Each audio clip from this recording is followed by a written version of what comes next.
Welcome students. यह video BA first year second semester के विद्यार्थियों के लिए महत्वपूर्ण है। आज की चर्चा का विषय है आचार्य हजारी प्रसाद द्विवेदी द्वारा रचित निबंध शिरीष के फूल के प्रश्न उत्तर। पहला प्रश्न है, निबंध कला की दृष्टि से शिरीष फूल निबंध की समीक्षा कीजिए, अथवा शिरीष के फूल निबंध की मूल चेतना को अपने शब्दों में लिखिए। यह क्वेश्चन प्रीवियस ईयर एमडीयू और कुरुक्षेत्र यूनिवर्सिटी ने पूछा है। आंसर है इसका, अधिकांश आलोचक समीक्षकों आदि ने निबंध को 7 प्रमुख तत्वों माने हैं। निबंध समीक्षा के आधार के 7 प्रमुख तत्व माने हैं। पहला है व्यक्तिकता, बुद्धि तत्व, भाव तत्व, कल्पना तत्व, संक्षिप्तता, उद्देश्य और भाषा शैली। इन्हीं तत्वों के आधार पर शिरीष के फूल निबंध की समीक्षा की जा रही है। पहला तत्व है व्यक्तिकता। निबंध में व्यक्तिकता को अनिवार्य तत्व माना गया है। व्यक्तिकता से तात्पर्य निबंध में निबंधकार की रुचियों, मनोस्थिति, विचार, दृष्टिकोण, मत आदि की छाप से है। हजारी प्रसाद ने आलोच्य निबंध में अपनी व्यक्तिकता के समावेश से उसे आत्मीय बना दिया है। उन्होंने व्यक्तिगत अनुभूतियों में जन आकांक्षा की पूर्ति तथा समाज में नैतिक उत्थान को बढ़ावा दिया है। उनके निबंध में व्यक्तिगता का गुण दृष्टव्य है। उदाहरण है इसका, शिरीष तरु सचमुच पक्के अवधूत की भांति मेरे मन में ऐसी तरंगे जगा देता है जो ऊपर की ओर उठती हैं। इस चिलकती धूप में इतना सरस कैसे बना रह सकता है? क्या ये बाह्य परिवर्तन, धूप, वर्षा आदि लू अपने आप में सत्य नहीं है? इसमें हजारी प्रसाद द्विवेदी इसकी प्रशंसा कर रहे हैं शिरीष के पेड़ की, फूलों की, कि वो कैसे इतनी परेशानियों से भी जूझ कर वह हरा भरा बना रहता है। दूसरा तत्व है बुद्धि तत्व। बुद्धि तत्व निबंध का दूसरा मुख्य तत्व है। निबंध में चयनित विषय वस्तु पर गंभीर चिंतन मनन करके जो विचार प्रस्तुत करता है वही बुद्धि तत्व कहलाता है। यह तत्व निबंध में गहन, प्रौढ़ व चिंतन प्रधान बनाता है। यही तत्व तीसरा तत्व है भाव तत्व। जब निबंध में प्रौढ़, प्रगाढ़, प्रांजल एवं गंभीर बनाने का प्रयास किया जाता है तो उसमें अनुभवों, भावों आदि का समावेश किया जाता है, जिसे कि भाव तत्व कहा जाता है। भाव तत्व का उदाहरण इसमें दिया गया है। निबंध में महाकाल देवता सपासप कोड़े चला रहे हैं, जीर्ण और दुर्लभ झड़ रहे हैं, जिनमें प्राण कण थोड़ा भी ऊर्ध्वमुखी है, वे टिक जाते हैं। दुरंत प्राणधारा और सर्वव्यापक कालिंगन का संघर्ष निरंतर चल रहा है। मूर्ख समझते हैं कि जहाँ बने हैं वहीं देर तक बने रहे तो काल देवता की आंखों से बचा जाएगा। यहाँ हजारी प्रसाद द्विवेदी कह रहे हैं कि व्यक्ति को अपने जीवन में निरंतर मेहनत करके आगे बढ़ने की कोशिश करना चाहिए और एक ही पद पर नहीं बना रहना चाहिए, निरंतर आगे बढ़ने की कोशिश करनी चाहिए। चौथा तत्व है कल्पना तत्व।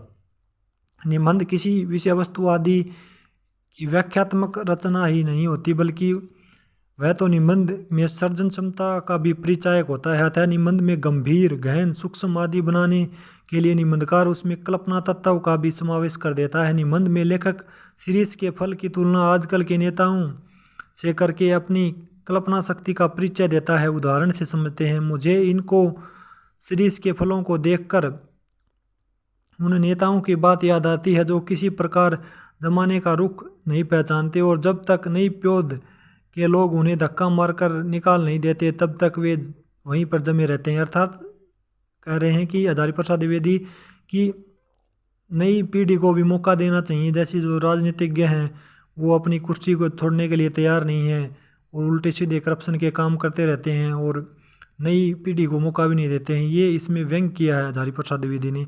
संक्षिप्तता पांचवा तत्व है। संक्षिप्तता में निबंधकार की रचना धर्म का एक आवश्यक अंग माना है। संक्षिप्तता को निबंध में लेखक को अपने विचार, भाव आदि को संक्षिप्त कलेवर में प्रस्तुत करना चाहिए। जो निबंध भावों को अभिव्यक्त करने में सफल होते हुए संक्षिप्त हैं वही निबंध श्रेष्ठ होते हैं। का छठा तत्व है उद्देश्य। निबंध में उद्देश्य भी एक अनिवार्य तत्व है। किसी न किसी उद्देश्य के लिए निबंध की रचना की जाती है। इस निबंध का मुख्य उद्देश्य मनुष्य को अपने सुख दुख से प्रभावित न होकर जीवन में कभी हार न मानने, निरासक्त भाव से अपना काम करने, अपनी परिवर्तित परिस्थिति के अनुकूल ढलकर तथा शाश्वत सत्य को स्वीकार करते हुए नई पीढ़ी के लोगों को आगे बढ़ने के लिए प्रेरित करने आदि की शिक्षा प्रदान करना है। भाषा शैली है इसकी शीरीष के फूल की निबंध की भाषा सरल, सहज, रोचक, विशेषानुकूल प्रभाव में भाषा का प्रयोग हुआ है। शैली है व्यंग्यात्मक, भावात्मक, विचारात्मक, गवेपणात्मक आदि शैलियों का प्रयोग हुआ है। दूसरा क्वेश्चन है शीरीष के फूल निबंध की भाषा शैली की विवेचना कीजिए। आंसर है इसका शीरीष के फूल निबंध में प्रयुक्त भाषा शैली की प्रमुख विशेषताएं निम्नलिखित है। पहली है तत्सम प्रधानता।